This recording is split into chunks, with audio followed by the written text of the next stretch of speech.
తమకు విషమిచ్చి చంపిన తర్వాతే తమ భూములు తీసుకోవాలంటూ ఇర్విన్ రిజర్వాయర్ బాధితులు స్పష్టం చేశారు. రాష్ట్ర సర్కారు తీరుకు నిరసనగా రంగారెడ్డి జిల్లా కలెక్టరేట్ దగ్గర ఆందోళనకు దిగారు. వ్యవసాయంపై ఆధారపడి బతుకుతున్న తమ భూములను సీఎం రేవంత్ రెడ్డి లాక్కునేందుకు ప్రయత్నిస్తున్నారని మండిపడ్డారు. తమ ప్రాంతానికి చెందిన రేవంత్ రెడ్డి అసలు స్వరూపం బయటపట్టిందని ఫైర్ అయ్యారు. భూమికి భూమి ఇవ్వాలంటూ రంగారెడ్డి కలెక్టర్కు వినతి పత్రం ఇచ్చారు. మా భూమిని మాకు గుంజుకొని మమ్మల్ని రోడ్ల పాలు చేస్తున్నారు. లేదు మీరు భూమి తీసుకుంటున్నాము అనే తరుణంలో మాకు కొంతమందికి డబ్బులు వేయడం జరిగింది. ఆ డబ్బులు వేయొద్దు, మమ్మల్ని ఊర్లోకి వెళ్ళి ఎలగొట్టొద్దు. దయచేసి మీరు చేసే పనులు ఏంటంటే వచ్చి ఒకసారి మమ్మల్ని కూడా చూడండి, మా కాడికి కూడా రండి, ఎంక్వైరీ చేయండి. ఆ పంటలు పండే భూములా, లేకపోతే ఇడిచిపెట్టే భూములా, లేకపోతే రాళ్ళు ఉన్న భూములా, వాగులు ఉన్నాయా, రప్పలు ఉన్నాయా చూడండి.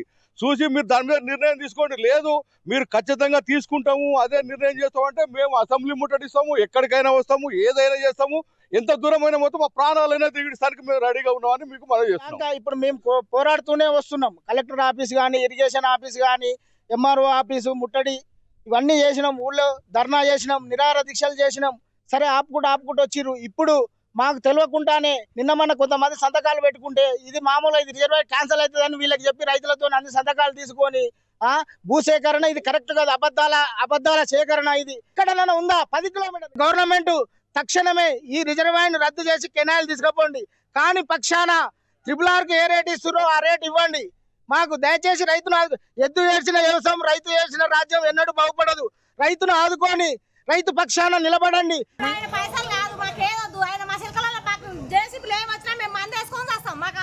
మాకు 3 ఎకరాలు 4 ఎకరాలు చెలకలు ఉన్నాయి, అంతా మించి మాకు లేవు.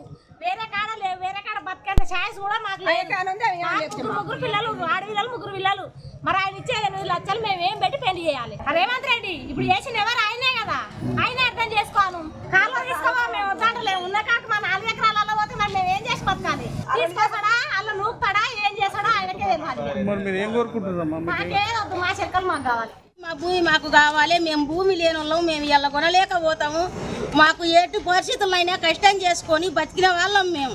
రేవంత్ అన్న వచ్చి మమ్మల్ని ఎక్కడన్నా ఒక ఒడ్డుకే ఇస్తాడా, సెల్రనుపుతాడా, అడవిలు వేస్తాడా, మమ్మల్ని ఆధారం చూపిస్తాడా? మరి మాకు ఏం చేస్తాడో? మరి మాకు ఎంత పోతున్నదో భూమి? 2 ఎకరాలు పోతే 1 ఎకరం కొనియవండి, 4 ఎకరాలు పోతే 2 ఎకరాలు కొనియండి. మాకు ఇప్పుడు అసలు పోయినాక 5 ఇచ్చిన 4 లక్షలు మాకు వచ్చేపాయి. మాకు బతకలేండి, మేము ఎట్ట బతకాలి? మరి 22 చెరువులు ఉన్నాయి, ఆ చెరువులలో మరి అదే డెవలప్ చేస్తేమా? ఒక మాట్లాడతాను, మాట చేయకపోయి. మాకుండదే ఉందండగా, మాకు తవ్వే ఉంది, మాకు బాట కూడా లేదు. ఇంకపోతే బాయి కూడా వచ్చి చెరువు ఉంది. ఇప్పుడు చెరువునే నొక్కుతున్నా ఇక రేవంత్ రెడ్డి నేను చేసేదండి.